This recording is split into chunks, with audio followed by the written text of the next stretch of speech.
Assalamualaikum warahmatullahi wabarakatuh. Berjumpa lagi dengan saya di komputer dan laptop Gorontalo, di mana saya akan kembali membahas tentang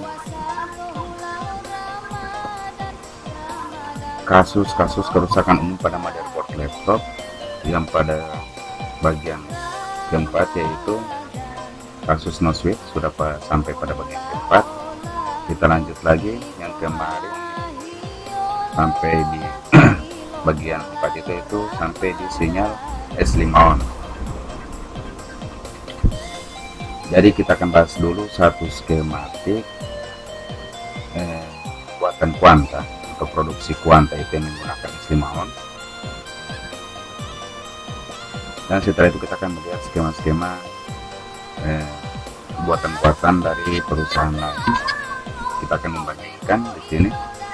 Oke, kemarin atau pada bagian sebelumnya saya telah menjelaskan bagaimana perjalanan dari tombol on ditekan akan men-switch KBC dengan nama sinyal NBSW on, kemudian PCH KBC akan men-switch PCH dengan sinyal DNBSW on. Untuk Quanta ini, setelah DNBSW on hadir di PCH, maka KBC akan mengeluarkan sinyal yang namanya S5 on. Untuk S5 on kemarin saya sudah bahas. Setelah S5 on hadir keluar, maka KBC atau EC akan mereset PCH dengan sinyal resume reset. Ini, jadi kita cari ini sinyal resume reset. Jadi sinyal resume reset PCH resume reset.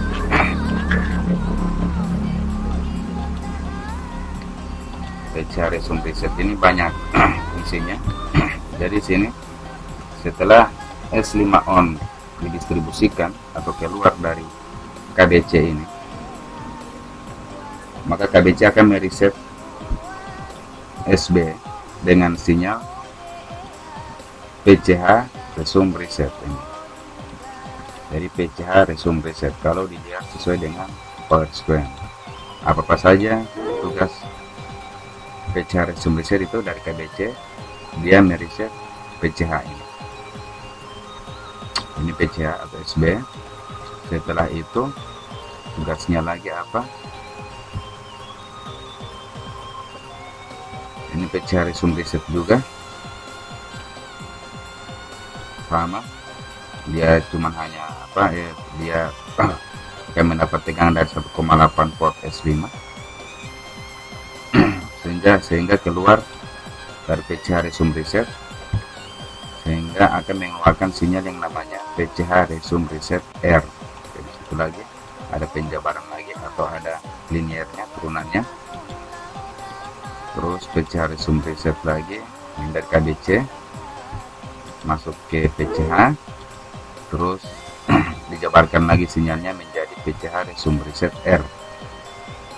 Nanti kita lihat lagi PCH resume reset R kemana, ke KBC dengan nilai 1,8 volt, karena sesuai dengan nilai tegangan pull up nya. Kalau yang tadi ini 3 volt, ini 3 volt, kita mendapat diode Zener, dia akan 1,8 volt ini akan turun menjadi satu PCH resume reset R.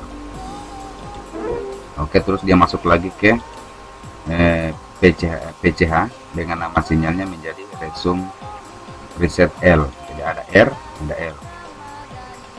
Oke, setelah resume reset keluar akan keluar sinyal wake untuk membangunkan atau untuk mengaktifkan PCH. Dari sini kita lihat sesuai dengan skema atau power sequence. Setelah itu PCI wake ini akan keluar. Ini PCI wake lampunya. Dia nilainya 3 volt S5. Jadi setelah tombol on ditekan, dia akan masuk ke sistem reset. Ini namanya, sinyalnya sistem reset, yaitu bukan PCI WR masuk ke LAN. Artinya ini hanya untuk mengaktifkan LAN saja tugasnya.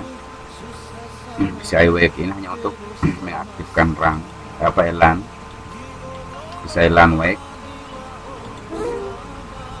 Terus setelah itu akan keluar tegangan sus C, sus B dari KBC. Jadi ini atau dari slip S3 dan slip S5 yang dari PCH ini akan keluar setelah mendapat PCI WEC. Dia akan keluar slip S3 dan S5 yang akan menuju ke KBC dengan nama sinyal yaitu sus B dan sus C. Intinya ini akan masuk ke KBC. Ini akan masuk ke KBC, sus B, sus C. Setelah sus B, sus C masuk ke KBC, maka dua sinyal ini, sus B sama sus C, akan menjadi satu dan akan mengeluarkan sinyal yang namanya, setelah sus B, sus C masuk ke EC, dia akan menjadi satu dan akan dikeluarkan oleh KBC dengan nama sus on. Nah, sekarang kita belajar sampai di sus on. Kita lihat untuk sus on-nya. Sus on. Ini sus on. Jadi sinyal antara sus B dan sus C menjadi satu. Setelah masuk di sini dalam EC dijadikan satu yang namanya menjadi sinyal sus on. Dari situ perhatikan, nanti sinyalnya akan berubah nama menjadi sinyal sus on.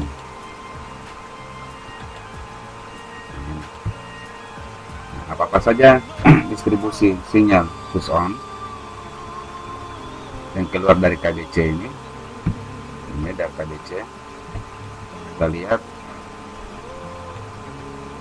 sus on, resistor ke ground. Nah, jadi sus on ini salah satu sinyal untuk mengaktifkan tegangan 1,5 volt sus, yaitu tegangan memori SODIMM DDR3. Dia akan mengaktifkan sinyal mengaktifkan tegangan 1,5 volt sus, yaitu untuk tegangan memori. Setelah itu sus on lagi akan masuk ke mana? Sus on. Ini sus on berarti sus on hanya satu fungsinya atau tugasnya itu hanya satu, yaitu hanya untuk mengaktifkan, atau dia hanya akan mengaktifkan sebagai pengaktifkan CPU atau SODIMM core power. Ini untuk memori, sehingga akan mengeluarkan tegangan memori 1,5 volt sus. Oke, sus on hanya itu saja fungsinya. Setelah KBC mengeluarkan sus on, setelah itu dia akan mengeluarkan sinyal lagi yang namanya main on. Ini main on. Jadi main on ini fungsinya apa? Kita lihat, dia sinyalnya 3 volt main on. Nah, ini main on juga. Jadi di sini untuk PU7, untuk mengaktifkan 1,5 sus atau memori ini, dia harus mendapatkan dua sinyal pengaktifan. Itu yang pertama, harus mendapatkan sus on, sinyal sus on, supaya ini IC ini bisa aktif. Yang kedua, dia harus mendapatkan sinyal main on. Jadi satu IC dua sinyal pengaktifan. Yang penting untuk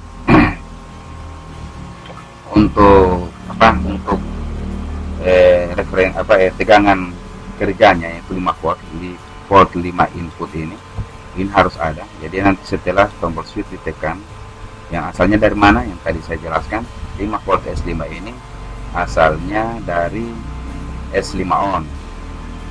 yang mengaktifkan MOSFET dari 5 always ke 5 volt setelah on. Ini akan masuk menjadi sumber tegangan untuk IC memori. Setelah IC memori masuk IC memori di sini, tegangan kerjanya masuk 5 volt, dia akan menunggu, IC-nya akan menunggu sinyal pengaktifan yang namanya main on dan switch on.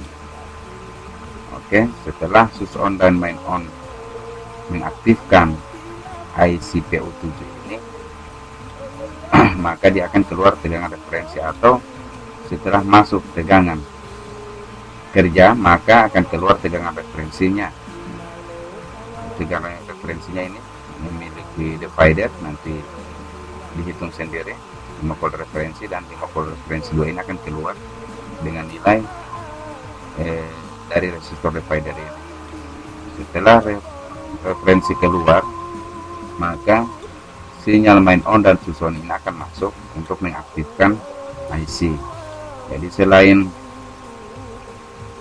switch on, main on juga sebagai sinyal pengaktifan untuk IC PO7, yaitu IC untuk RAM atau memori, dengan ketentuan harus ada tegangan referensinya pin 6 dan pin 8.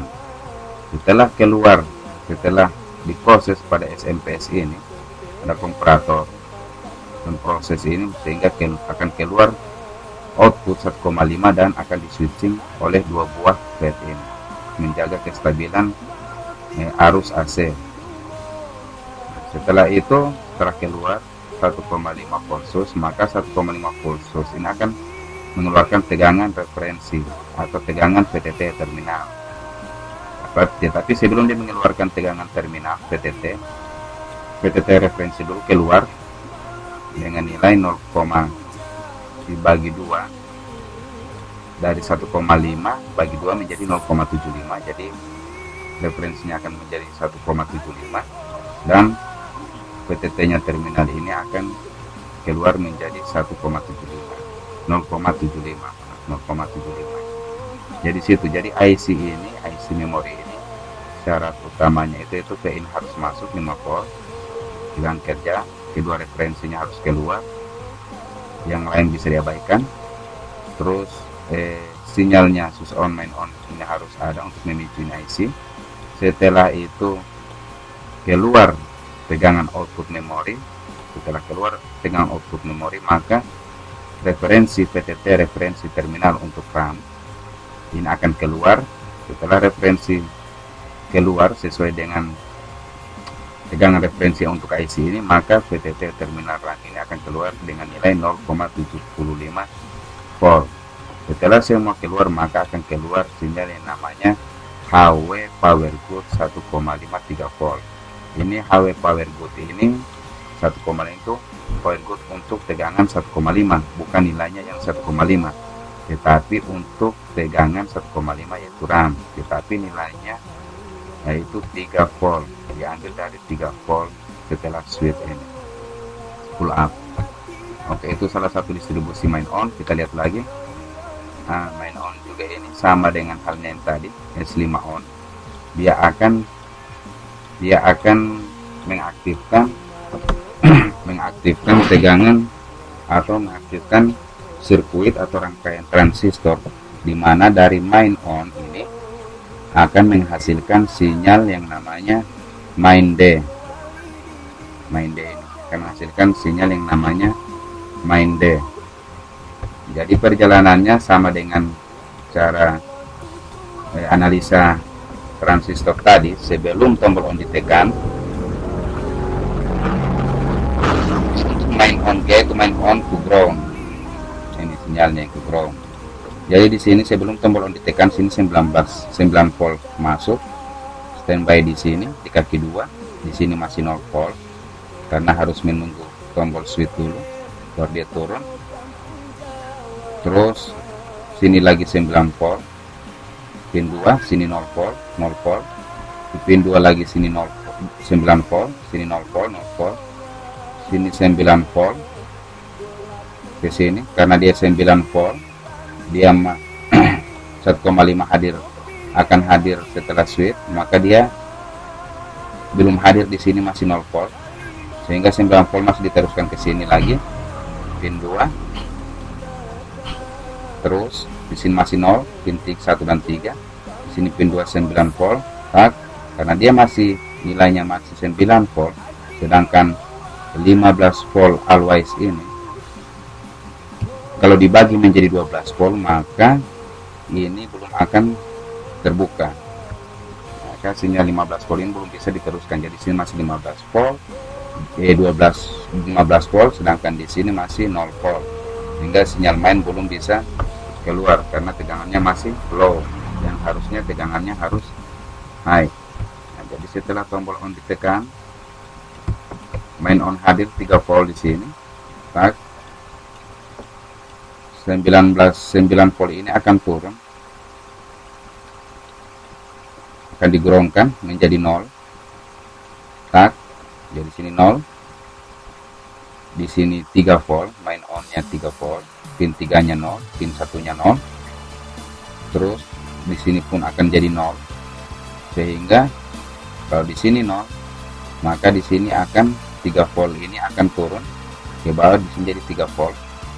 Terus di sini karena 0, maka 3 volt juga tidak digroundkan, dia hanya 5 volt. Di sini akan menjadi di sini juga 5 volt. Di sini 0, pin 2, pin 3 juga di sini akan menjadi 1,8 volt standby. Seterusnya begitu sampai 0,9 di pin 3, di sini 0, di sini 0. Dan di sini karena dia 0, maka ini akan turun ke bawah ini.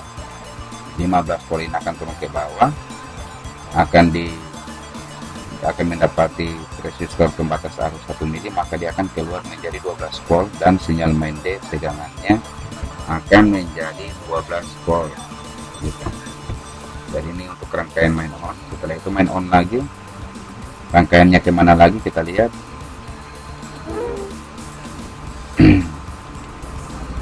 Main on, jadi main on di sini kalau kita lihat bar sequence, dia hanya mengaktifkan sistem main D, yaitu main D ini akan mengaktifkan 5 volt always menjadi 5 volt juga setelah switch. Nanti kita lihat lagi main on juga tadi sama dengan tadi untuk PTT nya atau terminalnya dia jadi yang tadi untuk terminalnya PTT itu yang akan mengaktifkan itu main on, sedangkan untuk keluarannya 1,5 V itu yang mengaktifkan yaitu switch on. Di situ.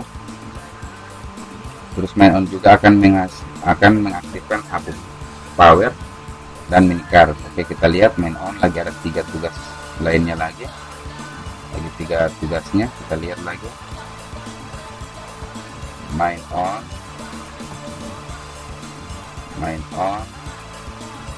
Nah, ini berarti main on sama dengan tadi main on.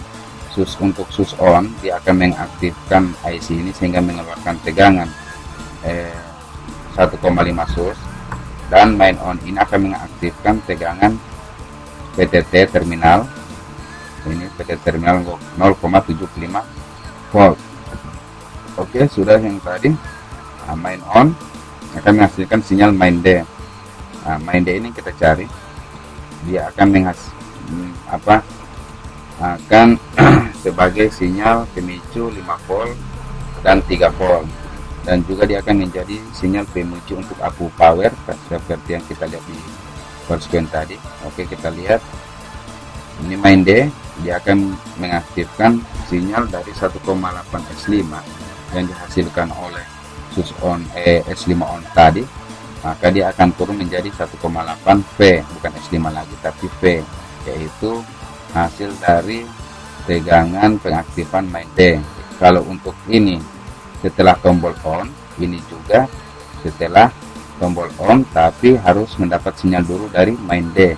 Ini 1,8 volt S5 ini mendapat tegangan dari S5 on, mendapat sinyal pemicu dari S5 on sehingga keluar 1,8 volt S5. Dia standby di sini, dan untuk mengeluarkan tegangan 1,8 V ini dia harus menunggu perintah dari main D. Oke, main D kemana lagi? Ini yang tadi sinyal main D kemana? Nah, ini main D dari akan mengaktifkan 3 volt always ke 3 volt setelah switch, bukan 3 volt setelah S5, bukan S5 on, beda 3 volt S5 dan 3 volt setelah switch. Ini juga setelah switch, ini juga setelah switch, dua-duanya setelah switch, cuma yang membedakan sinyal yang mengaktifkan itu beda. Main D sama S5D. S5D dari mana? Itu dari sus on tadi, dari S5 on tadi. Kita lihat lagi main D. Nah, ini main D juga sama, dia mengaktifkan dari 5 volt ke 5 volt setelah switch. Main D 1,5 versus akan mengaktifkan 1,5 volt.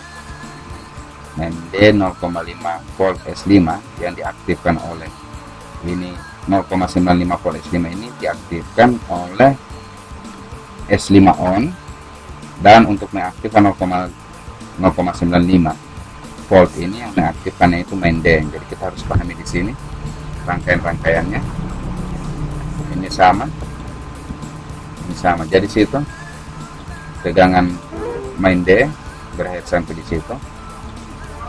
Oke. Nah, sampai di sini, sampai di sinyal main on ini kasus untuk switch stop sampai di sini, karena distribusi semua tegangan 3 volt, 0,95, 1,5, 1,8 dan lain-lain itu. Sinyal pemicunya itu kalau untuk kuanta ini dia hanya membutuhkan sinyal S5 on, sus on dan main on.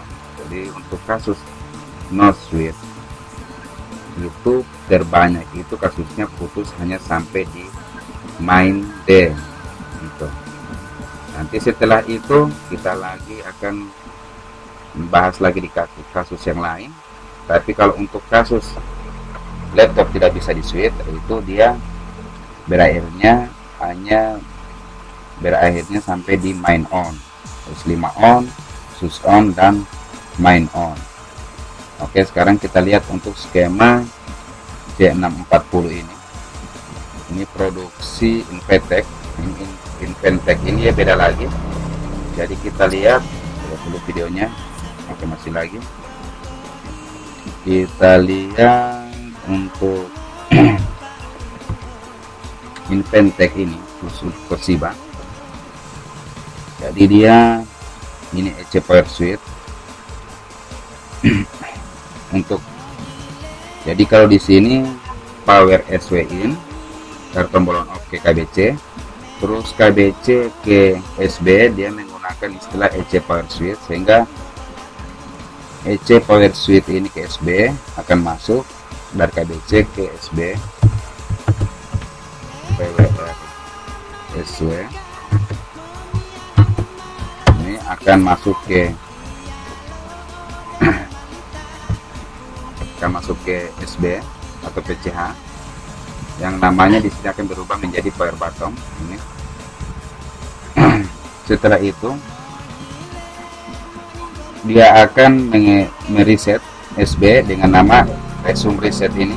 EC akan mereset SB dengan nama resume reset, masuk ke SB. Setelah masuk ke SB, maka SB ini akan mengeluarkan sinyal yang namanya slip S4 dan slip S3 dan slip S5. Jadi kita lihat slip S5 ini hampir sama saja power square-nya.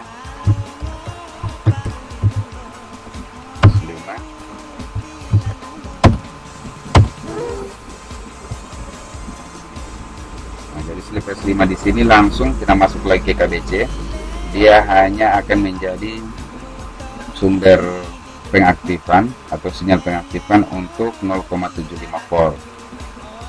Kita lihat lagi, ini akan mengaktifkan 1,5 volt. Jadi beda-beda untuk tipe-tipe laptop. Nanti dipelajari saja, yang penting dasarnya sama seperti yang video-video sebelumnya yang saya jelaskan. Kita lihat untuk skematik kompel on off bottom ini EC main switch PCH. Oke, saya pending dulu, terlalu ribut. Oke, atau saya akhiri dulu sampai di sini karena di jalan sudah terlalu ribut, orang membangunkan sahur. Jadi saya stop dulu videonya.